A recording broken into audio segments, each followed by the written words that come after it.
Hello बच्चों, let's see the question. So the question says, according to the following figure, the magnitude of the enthalpy change in the reaction or of the reaction A plus B to M plus N in kilojoule per mole inverse is equal to.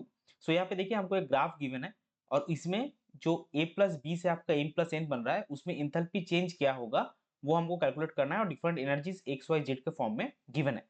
तो अभी ये जो energy और reaction coordinate graph है ये actually activation energy के ऊपर based है। तो इस क्वेश्चन का की कॉन्सेप्ट आपका होगा activation energy.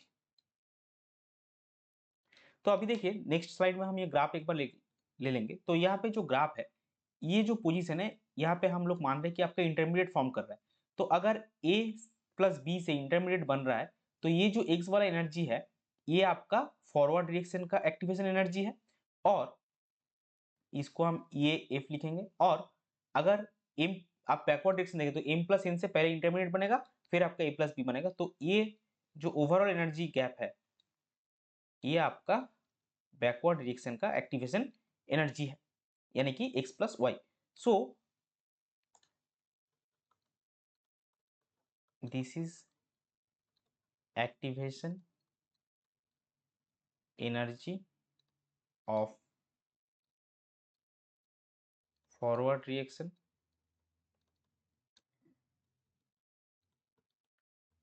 and this is activation energy of backward reaction।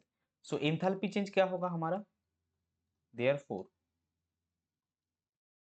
Enthalpy change जो कि डेल्टा एच से डिनोट होता है इज इक्वल टू आपका आएगा activation energy of forward reaction minus activation energy of backward reaction. तो फॉरवर्ड रिएक्शन की activation energy क्या है, एक्स माइनस बैकवर्ड का है आपका एक्स प्लस वाई यानी कि वाई। और ग्राफ में देखिए वाई का वैल्यू क्या है, वाई इज सॉरी यहाँ पे वाई नहीं आएगा माइनस वाई आएगा, that is minus 45 kilo joule mole inverse. ये होगा हमारा final answer.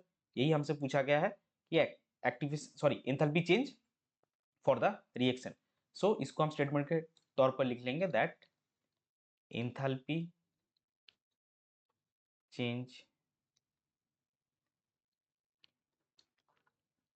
For the reaction is